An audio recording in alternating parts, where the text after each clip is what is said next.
Et d'ailleurs, petite astuce que moi j'utilise très régulièrement, justement, quand je fais un live avec invité tout seul ou même celui d'aujourd'hui d'ailleurs, eh bien, je récupère l'audio et j'en fais une version podcast sur mon podcast que les gens peuvent écouter parce que je sais qu'il y a énormément de gens qui adorent écouter les podcasts. Parfois même, ils préfèrent écouter un podcast que regarder une vidéo. Et comme moi, mon objectif, justement, c'est d'être au maximum visible, surtout sur tous les réseaux, eh bien, bah, la vidéo, j'utilise cette notion aussi que j'appelle le recyclage. Je prends ma vidéo que j'ai faite, j'en extrait l'audio, je le mets en version podcast audio.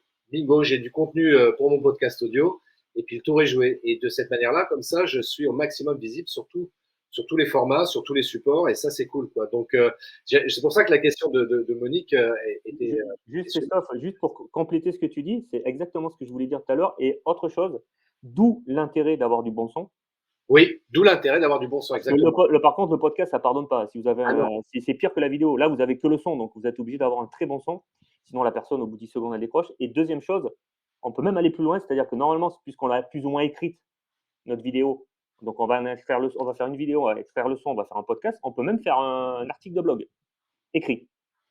Donc, vous voyez, vous faites une vidéo, vous avez 3 supports que vous pouvez diffuser sur 3 semaines. Voilà, c'est ce qu'on appelle le recyclage. Exactement. oui, oui. Et ça, cette notion de recyclage, justement, elle est vachement intéressante parce que c'est aussi valable, par exemple, si on a déjà un site web sur lequel, par exemple, on a des articles de blog qu'on écrit régulièrement, etc.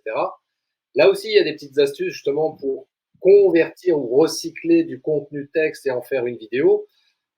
Ça, c'est des choses aussi que moi j'aime bien partager et expliquer parce que, bah oui, parfois on peut être là en se disant, bah oui, mais bon, démarrer sur une feuille blanche, hein, sur une vidéo blanche, entre guillemets, c'est-à-dire quel sujet je vais parler, bah, j'en ai déjà parlé sur un article de blog, pas de problème, tu recycles l'appareil, ton article de blog, t'en fais une vidéo, et ça marche super bien. Donc le recyclage, ça c'est vraiment indispensable. Et je vais même aller plus loin. Tiens les gars, je vais vous dire un truc. Moi c'est un truc que j'adore faire.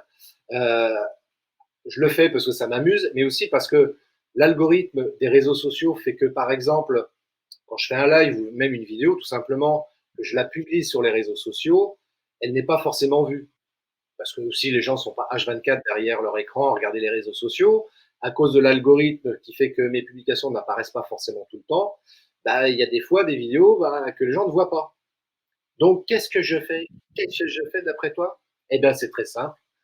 Si je vois qu'il y a des vidéos qui ont bien fonctionné parmi celles que j'ai produites, que ce soit des lives ou des vidéos enregistrées, eh bien, ça peut être 3 mois, 6 mois, un an après, si tant est que, évidemment, à ce moment-là, c'est un intérêt particulier, mais voilà, je vais recycler ce contenu-là comme si c'était quelque chose, entre guillemets, de nouveau, parce que Mmh. les gens, c'est comme ça qu'ils vont considérer la vidéo, et je fais en sorte que ça donne l'illusion, entre guillemets, que ça soit quelque chose de nouveau. Donc, c'est pas juste partager un lien YouTube que je mets, machin, etc., où les gens vont voir que c'est une vidéo qui a été faite il y a un an, pas du tout. Je prends la vidéo et je vais la publier en mode natif sur les réseaux sociaux. Mmh. Et ça, de publier en mode natif, c'est un truc qui est vachement important.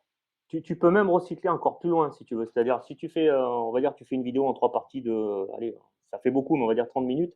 Tu peux récupérer, en général, tu fais 3 thèmes. Tu peux récupérer, chaque fois 10 minutes de chaque et tu fais 3 vidéos Exactement. et tu rediffuses Exactement. à 3 semaines intérieures. On peut aller très loin, en fait. Mais oui, oui, oui. C'est pour ça que l'histoire de créer du contenu vidéo, en fait, c'est un faux problème parce que là, avec l'exemple que tu viens de donner, c'est un autre exemple aussi qui est très intéressant. Effectivement, si tu fais une vidéo avec 3 parties distinctes, ça fait 30 minutes, tu te dis, bon, grosso modo, ça fait 10 minutes de vidéo chacune. Donc, j'ai 3 vidéos que je peux publier à une semaine d'intervalle. Là, pour les 3 semaines qui viennent, je suis tranquille. Mmh.